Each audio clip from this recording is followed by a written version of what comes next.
Happy Monday, and welcome to Audacity Presents. For those of y'all on YouTube, yes, I am sitting in my car. Sometimes you just have to find a quiet place to record your podcast. And so today, my car was that quiet place. But welcome to the show. I am so happy you have joined us. And last week, I told you guys the word seed has just come to mind. I was at a conference last week and I was looking at First Corinthians when Paul talks about some plant, some water, but only God can grow. And it just got me to thinking about the seed.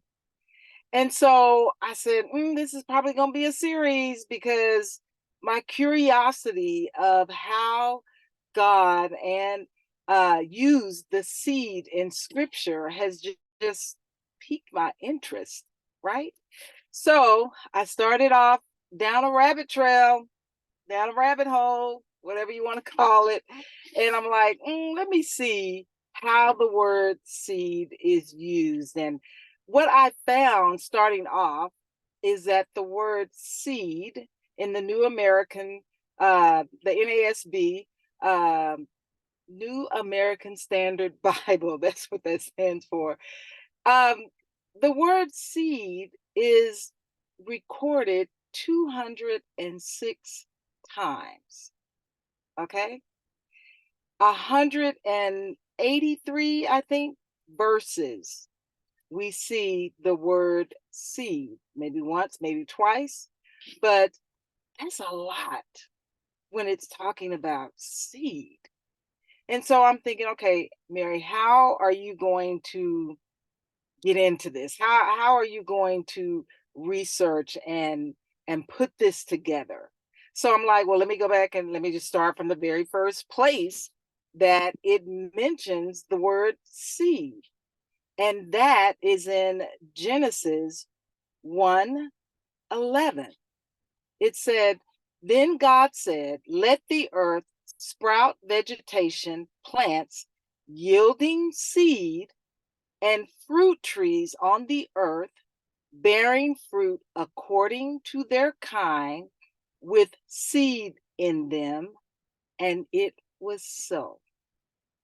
Okay, first of all, God says, bearing fruit according to their kind. So this means that an apple tree is only supposed to grow apples, and an orange tree is only to produce oranges, right? Okay, then the scripture says, when the fruit trees bears fruit of its kind, they will have seed in them. Yeah, think about that for a minute. So are y'all telling me, or should I say, is this scripture telling me God didn't create seedless grapes? I'm just saying, I love seedless grapes, but I'm looking at this scripture, and this scripture is saying that there is seed in this fruit. So that means that anything without seeds has been genetically modified. Okay, I'm getting too deep. Okay, let me pull it back up. We'll save that for another day. But God said, and fruit trees bared fruit according to its kind, and there was seed in them. And scripture says, and it was so. So God created these plants yielding seeds and trees with seeds, so that every time an apple tree produced an apple, there was a seed in the apple that could be used to produce another apple tree that would bear another apple that would have another seed in it that could be used. Okay, do y'all see where I'm going with this?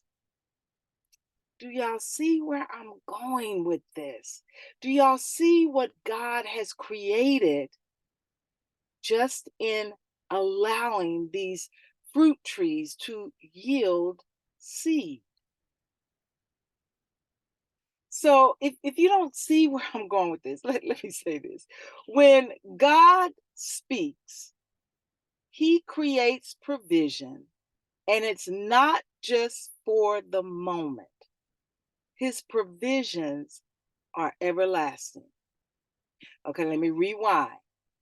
When God produced the tree, the fruit tree that would bear or yield fruit of its kind, and it would have seed in it, that is saying the apple tree produced apples, and the apples had seeds, and those seeds could be used to create more apple trees to produce apples, and those apples would have seeds in it. I'm just repeating this if y'all didn't catch it the first time.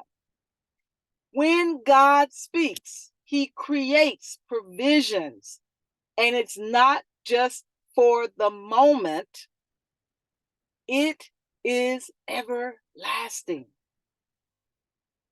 These seed-bearing plants are to produce over and over and over again. Think about that. Not just in reference to the tree, but whenever God does something in our life, we often look at it as a blessing for the moment, when in actuality, it is making provisions for the future in our life. I'm just, I think about those scriptures that said, so do not worry about tomorrow, for tomorrow will worry about itself. Each day has enough trouble of its own. Do not be anxious about anything, but in everything through prayer and supplication with thanksgiving, let your requests be made known. Having cast all your anxiety on him because he cares about you. God, from the very beginning, creation wasn't just a momentary thing, and we all know that. It wasn't for the moment. This thing was for the long haul, for the everlasting into eternity. So if God can make provisions through an apple tree, through the seed of an apple, can't he do the same for you? This is my Mary moment. Y'all, I'm gonna have to cut this off. This is my Mary moment. Seeds reproduce. Seeds reproduce. Think about that.